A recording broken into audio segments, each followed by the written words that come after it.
Bonjour, bienvenue sur la page Le Conseiller Bébé Alex. Aujourd'hui, nous parlerons d'une problématique qui est d'actualité et permanente autour de nous.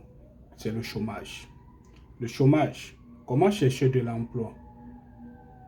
Nous parlerons aujourd'hui de comment chercher de l'emploi. Des fois, nous attendons toujours qu'il y ait des offres d'emploi, des opportunités d'emploi et tout pour pouvoir appliquer notre candidature. Toutefois, beaucoup se laissent parfois décourager par des logiques de réseautage et bien d'autres. Et deux fois, ils se disent qu'il faut à tout prix qu'il y ait quelqu'un qui t'appelle pour pouvoir venir déposer ton dossier et avoir de l'emploi. Et pourtant, beaucoup d'entreprises ont un manque criard de personnel dans presque tous les services de ces entreprises-là. Et aujourd'hui, nous allons partager avec vous quelques conseils et actions que vous devez mener au quotidien. Parmi ces actions, nous avons la connaissance de notre propre profil professionnel. Nous avons aussi la connaissance des différentes entreprises dans lesquelles nous pouvons pratiquer ou nous pouvons être recrutés, et aussi la connaissance des services dans lesquels notre profil est le plus sollicité. Et quand vous avez fait ces quelques étapes, j'ai omis de citer d'autres, mais c'est quelques éléments essentiels quand vous voulez vous connaître professionnellement d'abord. Mais ce qui est important, c'est la suite. Allez auprès des entreprises. En fait, n'allez pas directement auprès des entreprises pour demander de l'emploi ou bien pour déposer votre candidature et attendre certainement qu'on va directement vous appeler. Le travail que vous devez faire en amont doit être un travail scientifique, un travail technique qui consiste à, quand vous avez un profil, prenons par exemple le profil de quelqu'un qui est, disons même un commercial. Un commercial, on pourrait prendre n'importe quel profil. Un commercial peut intervenir dans toutes les entreprises, dans beaucoup d'entreprises, mais ne faites pas des lettres d'emploi ou des lettres de demande d'emploi ou de candidature standard. Votre candidature doit être spécialisée, doit être spécifique ou personnalisée, comme on aime le dire. Votre lettre doit être personnalisée.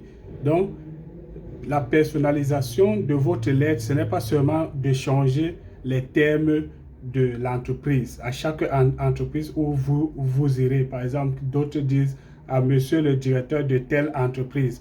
Dans une autre entreprise qui fait dans le même domaine, ils vont juste changer le titre de celui à qui ils adressent la lettre. À monsieur le directeur de telle autre entreprise. Non. Prochainement, ce que vous allez faire d'abord à la maison, c'est que quand vous voudrez aller pour déposer votre candidature dans une entreprise, prenez le temps et le soin parce que c'est un travail. Vous êtes au chômage, ça veut dire que vous avez assez de temps de travailler votre dossier. Alors, même s'il faut marcher à pied pour aller mener des enquêtes officieuses, du genre, dans cette entreprise, et en plus aujourd'hui, toutes les entreprises ont une base de données en ligne, ont une base de données. Donc, vous pourrez déjà avoir vos premières informations sur les entreprises ou sur une entreprise déjà même à partir de leur site internet, mais aussi même de certaines informations que vous pourrez tirer sur internet.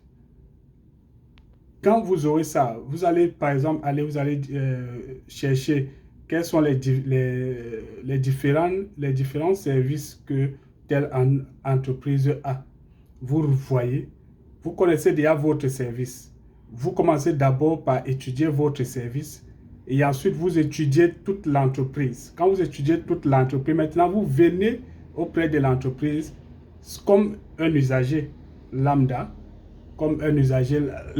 Mais vous savez ce que vous voulez voir. Vous observez, vous pouvez prendre 2-3 jours. Vous venez, vous observez tout ce qui se passe. Vous savez ce que vous voulez. En fait, ce travail consiste à ce que vous puissiez aller rédiger votre lettre de candidature ou votre lettre d'emploi sur la base d'une analyse technique que vous avez faite auprès de cette entreprise-là. Et je vous dis, faites cela, vous allez voir que quand vous allez écrire dans votre lettre, d'abord, vous allez vous présenter dans les deux premiers paragraphes et ensuite, vous allez amorcer directement les manquements de l'entreprise que vous avez vus, que vous avez observés et que vous avez décelés de cette entreprise-là. Et vous apporterez quelques éléments théoriques de solution par rapport aux manquements que vous avez observés. Vous allez voir, je vous dis, vous n'aurez pas 1, 2, 3 mois, même pas 6 mois. Cette entreprise va vous appeler. On ne sait pas par quel canal, mais au moins, si vous le faites pour plus de 3 entreprises, 1 ou 2 vont vous appeler. Faites-le, vous allez voir, ça va marcher.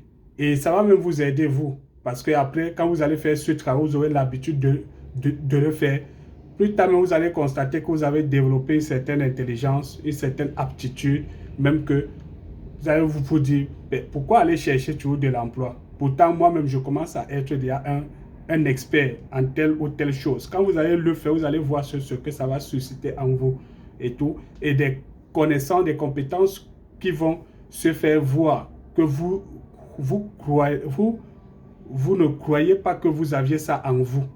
Et vous allez aussi vous découvrir sur le plan professionnel et même sur le plan intrinsèque. Et peut-être même, vous allez voir que ça ne sert même plus à rien d'aller voir les grandes entreprises, mais plutôt de travailler avec les petites ou moyennes entreprises qui pourront elles aussi être des accompagnatrices ou des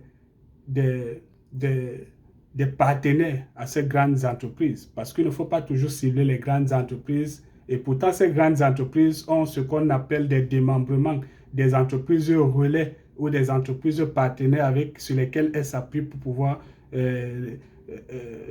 décharger certaines responsabilités ou alors donner certaines actions à ces dernières pour pouvoir au maximum diminuer certaines charges à leur niveau et aussi s'assurer d'une certaine stabilité de leur structure. Faites-le, vous allez voir et vous reviendrez. C'était le conseiller Bébé Alex. On revient prochainement pour une nouvelle chronique.